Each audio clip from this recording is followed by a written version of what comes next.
बिस्मिल्लाहिर्रहमानिर्रहीम, अस्सलाम वालेकुम। मैं हूं शफकत अली और आप देख रहे हैं मेरा YouTube channel. Election commission of Pakistan को इंतखाबी शेड्यूल जारी करने के लिए आखिरी 72 घंटे बाकी हैं, क्योंकि 14 दिसंबर शुरू हो चुकी है।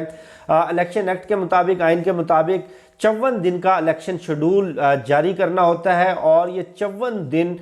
16 दिसंबर को 54 दिन का जो प्रोसेस है वो शुरू हो जाएगा। लेकिन गुज़श्ता 24 घंटों के दौरान कुछ ऐसी डेवलपमेंट्स हुई, कुछ ऐसी अपडेट्स हुई जिनसे बहुत सारी चीज़ें, बहुत सारे मामला, ख़ास तौर पर पाकिस्तान का सियासी मंजरनामा अब बिल्कुल वाज़े हो जाता है। और कुछ ख़बरें इतनी ज़्यादा हैं कि वाज़े तौर पर समझ नहीं आ रही कि कहाँ से शुरू किया जाए। लेकिन तहरीक इंसाफ के लिए कुछ अच्छी ख़बरें भी हैं, कुछ बुरी ख़बरें भी हैं। जो अच्छी ख़बरें हैं, अच्छी ख़बरों से आगाज़ कर लेते हैं। सबसे बड़ी और अहम तरीन डेवलपमेंट जो कह लें कि तहरीक इंसाफ को कामयाबी मिली है, वो लाहौर हाई कोर्ट में एक रिट पिटीशन दायर की गई थी तहरीक इंसाफ की जानिब से कि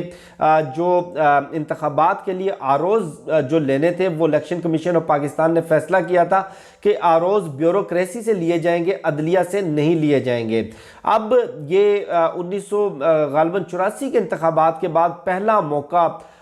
था जिसमें आरोज़ जो कि ब्यूरोक्रेसी से लिए जाने थे, और इस फैसले के ख़िलाफ़ तहरीक इंसाफ ने लाहौर हाई कोर्ट में एक रिट पिटीशन दायर की थी। आज लाहौर हाई कोर्ट ने इनके हक़ में फ़ैसला देते हुए ये मामला फुल बेंच के सामने भिजवा दिया है। दूसरी अहम तरीन डेवलपमेंट आप कह लें कि मुझे तो इसमें भी खैर का पहलू नज़र आता है। मिलिट्री कोर्ट्स के हवाले से एक 6 रुकनी बेंच तश्कील दिया गया था मिलिट्री कोर्ट्स के, सिविलियन के मिलिट्री कोर्ट में ट्रायल के ख़िलाफ़। आपको मालूम है कि सुप्रीम कोर्ट ऑफ पाकिस्तान इस ट्रायल को गैर आइनी, गैर कानूनी डिक्लेयर कर चुकी थी,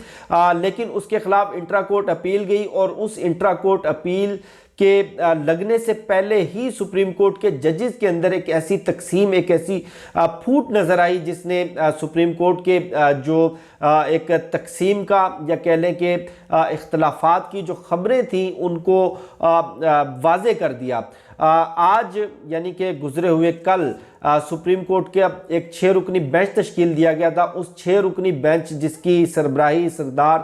तारिक मसूद साहब कर रहे थे, 5-1 के फैसले से मिलिट्री कोर्ट्स में सिविलियंस के ट्रायल को जारी रखने का उन्होंने हुक्म दिया, इजाज़त दी। लेकिन अभी कुछ देर पहले ये बड़ा अहम इंकशाफ हुआ है कि जस्टिस इजाजुल हसन ने मिलिट्री कोर्ट्स के हवाले से जो बेंच को तश्कील देने वाली 3 रुकनी कमेटी है उसमें जो अपने तहफ़्फ़ुज़ात रखे थे और उसमें जो अपनी रिजर्वेशंस रखी थी, अपनी जो तजावीज़ रखी थी, जिन पर बाद में अमल दरामद नहीं हुआ, कि मिलिट्री कोर्ट्स के हवाले से इंट्रा कोर्ट अपील में जो सुप्रीम कोर्ट का दस्तयाब बेंच होगा उसमें कम अज़ कम 7 रुकनी बेंच बनाया जाएगा और तमाम के तमाम सीनियर जजेस पर मुश्तमिल होगा। अगर कोई सीनियर जज इस बेंच में नहीं बैठना चाहता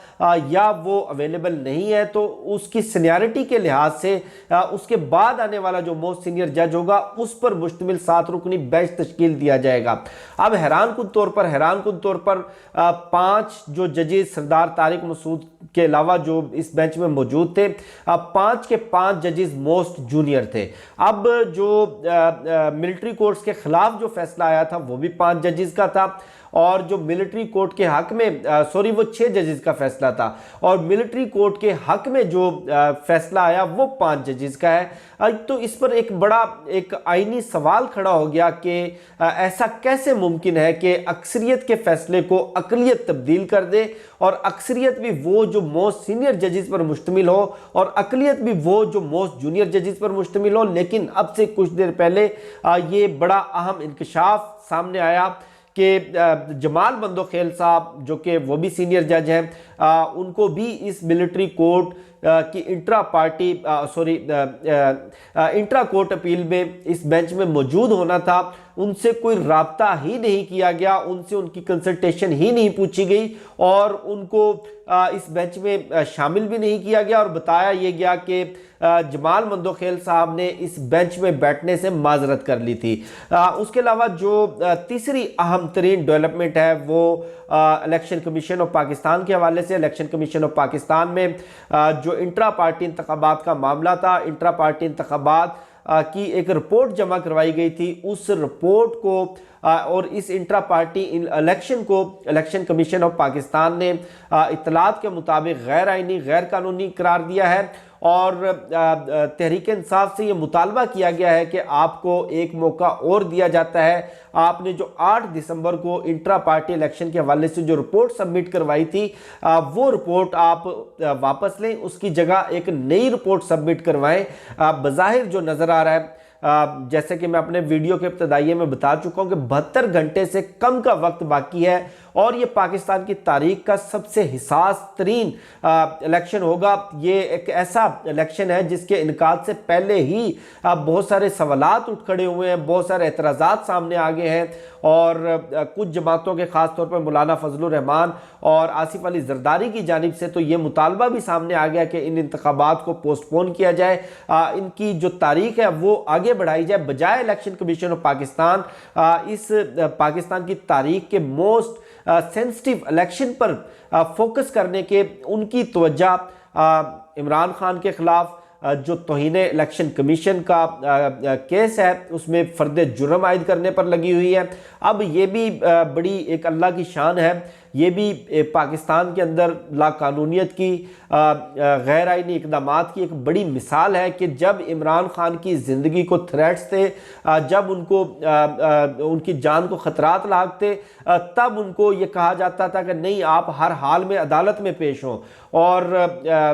जब वो अदालत में पेश नहीं हुए तो उनको अदालत में पेश करवाने के लिए बाकायदा उनके वारंट गिरफ्तारी जारी किए गए। अब इमरान खान साहब खुद चाहते हैं कि उनको अदालत में पेश किया जाए, बजाय उनको अदालत में पेश करने के अब उन्हीं सिक्योरिटी थ्रेट्स का बहाना बनाकर अदालत खुद जेल में आ रही है। और ये दुनिया की अनोखी जेल है, ये दुनिया का सबसे मुनफरिद कैदी है जिसको जेल के अंदर एक जेल बनाकर कैद रखा गया है और उस जेल के अंदर यानी कि जेल के अंदर एक जेल है, अलग से बैरक है और उस बैरक के अंदर एक कमरे में अदालत लगती है और उस कमरा अदालत में यानी कि जेल के अंदर की जो जेल है उसके अंदर कमरा है, उस कमरे में अदालत है और उस अदालत के अंदर एक छोटे छोटे कह लें कि सेल अलग से बनाए हुए हैं जिसमें सहाफ़ियों को एक अलग डब्बे में बंद किया गया है, जज को एक अलग डब्बे में बंद किया गया है, प्रोसिक्यूशन को अलग डब्बे में बंद किया गया है, वुकला को एक अलग डब्बे में बंद किया गया है ताकि एक दूसरे की बात ना सुन सकें, ताकि कोई बयान या कोई स्टेटमेंट उनकी बाहर ना आ सके। क्योंकि गुज़श्ता पेशी के ऊपर इमरान खान साहब की जो सहाफ़ियों के साथ गुफ्तगू थी वो जब बाहर आई तो उसने तहरीक इंसाफ के वर्कर्स को, तहरीक इंसाफ के कारकुनों को बड़ा चार्ज किया, बड़ा मोटिवेट किया। बहरहाल इलेक्शन कमीशन के चारों मेंबरान फ़र्द जुर्म आयद करने के लिए अडयाला जेल गए और उसके साथ साथ साइफर के मुकदमे में भी इमरान खान पर फ़र्द जुर्म आयद कर दी गई है। अब जो फ़र्द जुर्म साइफर के मुकदमे में आयद करने का जो मामला है उस पर इमरान खान साहब के वकला का यह कहना है कि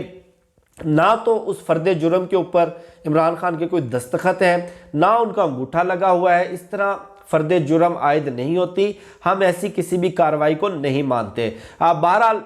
जो सबसे अहम तरीन खबर है वो ये कि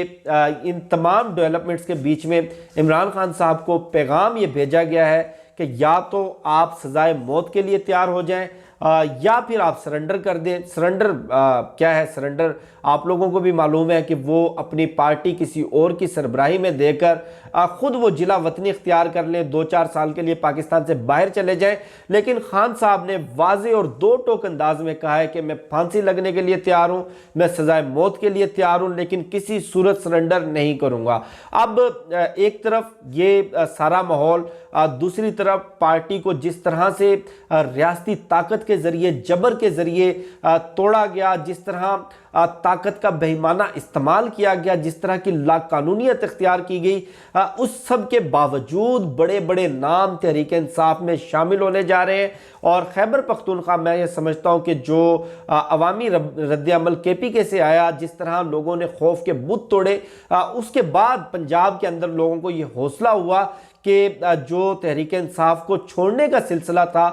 उसके ऊपर फुल स्टॉप लगा। अब बड़े बड़े कदावर नाम तहरीक इंसाफ में शामिल होने के लिए बातचीत शुरू कर रहे हैं। खैबर पख्तूनख्वा से साबिक गवर्नर महताब अब्बासी साहब, उन्होंने तहरीक इंसाफ में शामिल होने के लिए राब्ता किया है, उनको ग्रीन सिग्नल दे दिया गया। उसके साथ साथ सरदार लतीफ़ खोसा ने ये फैसला कर लिया है कि वो भी तहरीक इंसाफ में शामिल होने जा रहे हैं और पीटीआई के टिकट पर वो इलेक्शन लड़ेंगे। इसी तरह एतजाज़ अहसन साहब वो अपना माइंड बना चुके हैं, वो फैसला कर चुके हैं। उसके साथ साथ सबसे जो बड़ा नाम है पंजाब की सियासत का, चौधरी निसार अली खान साहब, उनके हवाले से ये बड़ी मुस्तनद